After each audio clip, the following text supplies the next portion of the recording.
I've always loved Cartoon Network when I was growing up. It was my favorite channel to watch. Even today it has some good shows, like Adventure Time and Regular Show. One of the newest shows on the network, The Amazing World of Gumball, is a cute and mildly entertaining show. Not really my cup of tea, it's a little immature, but my little brother Joey seems to like it a lot. One day, I was watching Adult Swim when I realized that I'd been up so late that I hadn't even kept track of the time. It was already 4 a.m. I don't recall ever watching this late, so I stayed awake to see what would happen when it ended. A little bumper showed up at the bottom of the screen during a commercial break. It said that a special episode of The Amazing World of Gumball was about to come on. I was a little confused about an episode of a very popular, new show coming on this early, but I was bored and decided I would watch it. Thinking it might come on later in the day so I could spoil it for my brother. Sort of mean, I know. The flashy and energetic intro theme played, although it was played a little differently than I recall. The music was a little different, and the show's logo wasn't animated. Its colors were done rather sloppily as well, almost like something a little kid would do on a doodle board or a glow board. I ignored it, assuming that it was done just for this special episode. The title of the episode was The Grieving, a sort of sad title, but I didn't really pay too much attention. It began with Gumball, the show's 12-year-old protagonist, standing alone facing a corner of his dimly lit classroom. He looked absolutely miserable, a far cry from the cheerful demeanor he usually had. There was no one else in the room, not even his best friend and adopted brother Darwin the goldfish, and the windows in the room clearly showed the night sky outside. I was really starting to get confused. Why would he be at school at night, and why was he standing in the corner all sad and alone? After about what seemed like a minute of Gumball standing somberly in the corner, the scene suddenly changed. We were in Gumball's house. Once again the scene is silent and a little disquieting.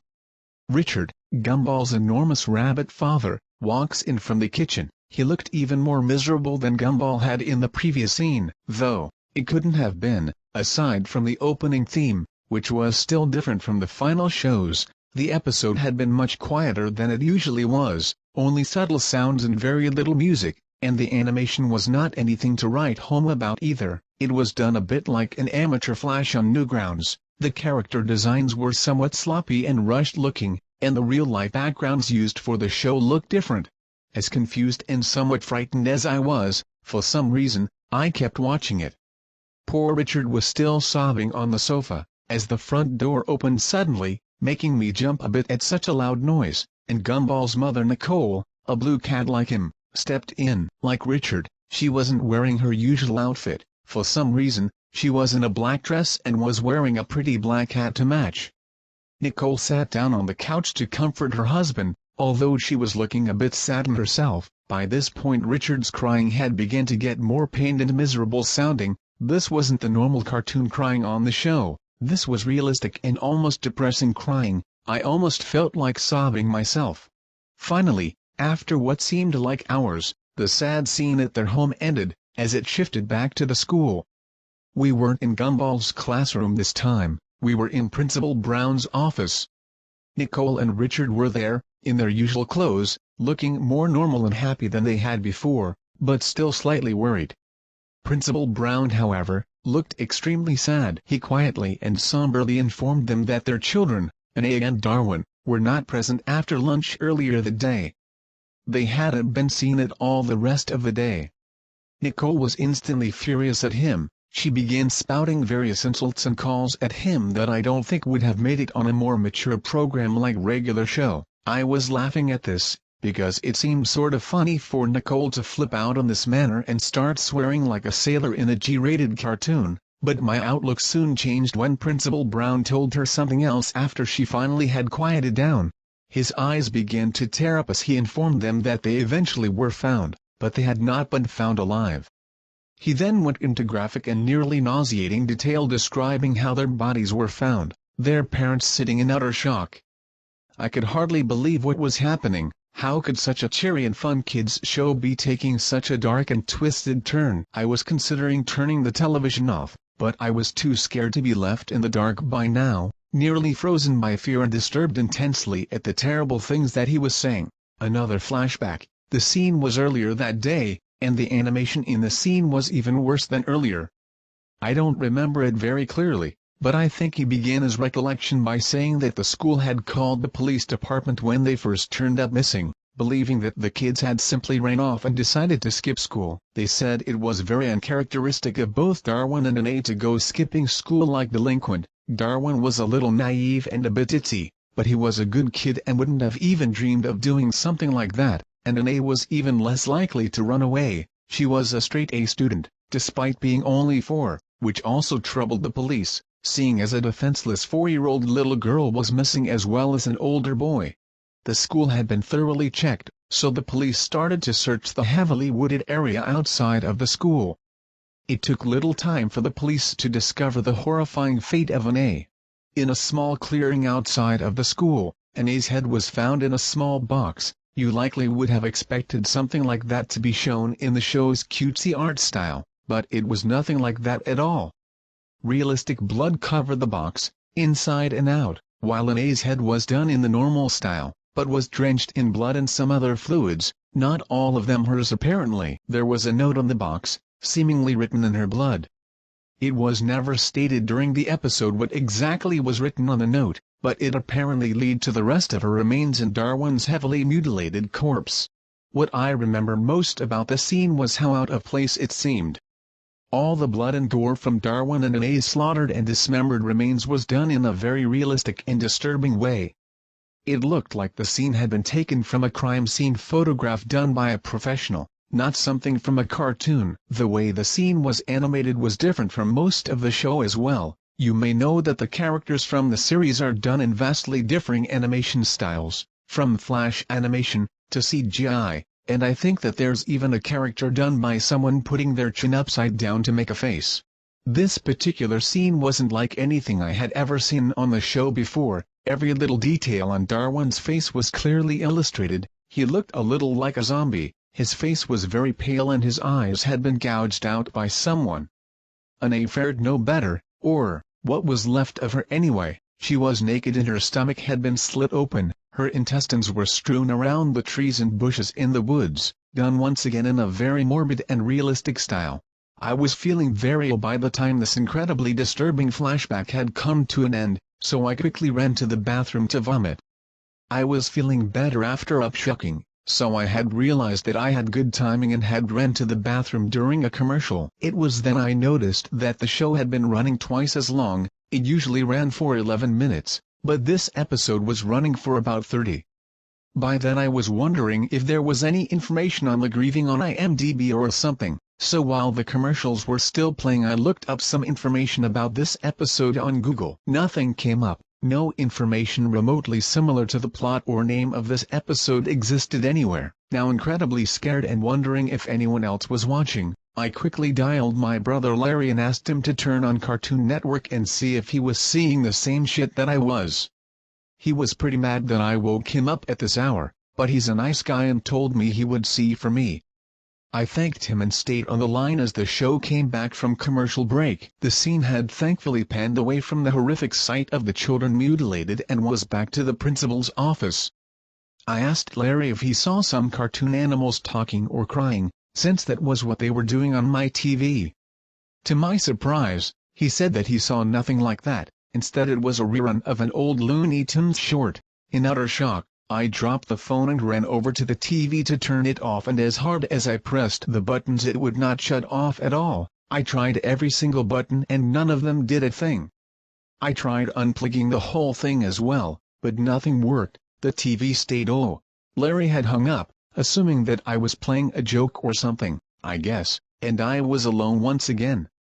My door was locked from the outside somehow, and the door to my bathroom was now locked as well. It seemed that I had no choice but to call the police, since my other family members were gone that night. It was the reason I could stay up so late to watch Adult Swim in the first place. Larry had hung up, assuming that I was playing a joke or something, I guess, and I was alone once again. My door was locked from the outside somehow, and the door to my bathroom was now locked as well. It seemed that I had no choice but to call the police, since my other family members were gone that night. It was the reason I could stay up so late to watch Adult Swim in the first place. When I hurriedly dialed the number, I accidentally dropped my cell phone into my cup of Pepsi. I was very scared, and had no choice but to finish the episode. I turned on all the lights in my room and got under the covers, hiding like my little brother does when I make him watch scary movies with me. I had apparently missed a little bit, but Gumball's parents were still talking to Principal Brown, so not that much. Nicole was asking him if Gumball was alright, apparently since she hadn't remembered him when Principal Brown told her what had happened to Darwin and Anne. He looked slightly confused and shocked for a moment, and explained to her that he thought Gumball was out sick today and he had spent the day at home by himself with a stomach bug. Nicole screamed and wailed, while Richard quietly told him, in a very out-of-character voice, that they thought Gumball had got on the bus this morning, but it didn't seem that way. The police were called once again, to search the building and the small forest outside of Elmore Junior High.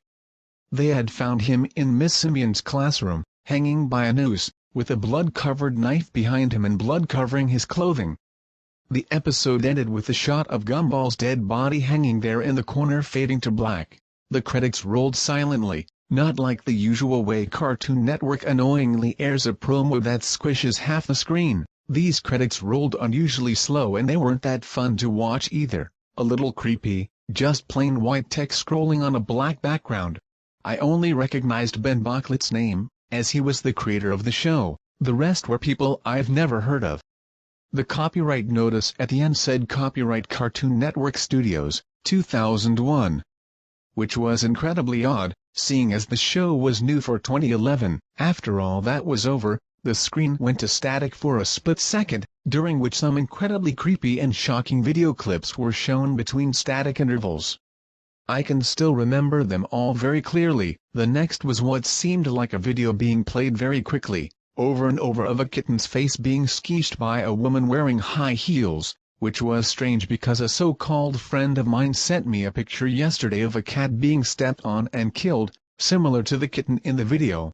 The last one was the one that disturbed me the most and made me want to both cry and vomit my guts out. It was my little brother, or at least a small child who looked very similar to him, being shot in the face by a person who looked like my father. You could clearly see the child's brains and blood splatter on the wall. I began to sob uncontrollably after that traumatizing clip, so much so that I passed out. When I woke up, my door was unlocked, and my television was turned off. I went to call the police on the home phone in my kitchen and report that I had seen some very disturbing things on TV and that my doors had been locked. When they arrived, they could find nothing like what I remembered from early this morning. My internet history was even cleared. They were angry at me, and just assumed that I had had a bad nightmare, when I was sure I hadn't. Thankfully, one of the officers felt bad for me and took me out to a small diner so I could recollect my thoughts. At the diner, I remembered that my family was out visiting my aunt, and they were supposed to be back by noon or so. It was already 11, so the officer and I drove back only to find a whole squad of police cars and even some government agents at my house. They explained to me that my little brother was missing and that my mother and father were major suspects. I was freaking out, and trying to tell them about the disturbing clip of the boy who looked like my brother being shot in the head, but they wouldn't listen. I stayed with my older brother, Larry, who wouldn't believe me either, still insisting that all he saw was an old Looney Tunes cartoon, and nothing at all creepy or weird. The cops eventually told me that they would contact Turner Broadcasting and tell them about the incident. A representative of Turner Broadcasting came to my cousin's house to talk to me in private about what I had seen and experienced that night. He was very kind, but it all seemed a little like some sort of front. After I could tell him all I remembered, he agreed to play back that day's programming from when the incident with the disturbing Gumball episode had occurred. To my shock, all that was airing at that time was an old Looney Tunes short, nothing more, nothing less. I hysterically sobbed and moaned that what I had experienced and seen was completely real, but no one listened. Eventually, I discovered that Ben Bachlet had a Twitter account, so I sent a message about the episode and this was the reply I got. One thing, how in the heck did you find that? I never, ever, ever, thought I would think about that old shame again. Don't tell anyone this, Sarah. Yes, That's my name, but the amazing world of Gumball goes back further than you know.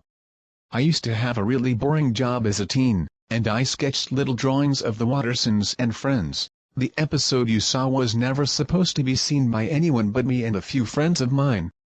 It was a very, very awful thing to do, but we made the episode as a joke. A guy from my old job, who everyone hated, had lost a child to a crazed serial killer, who is apparently still out there somewhere.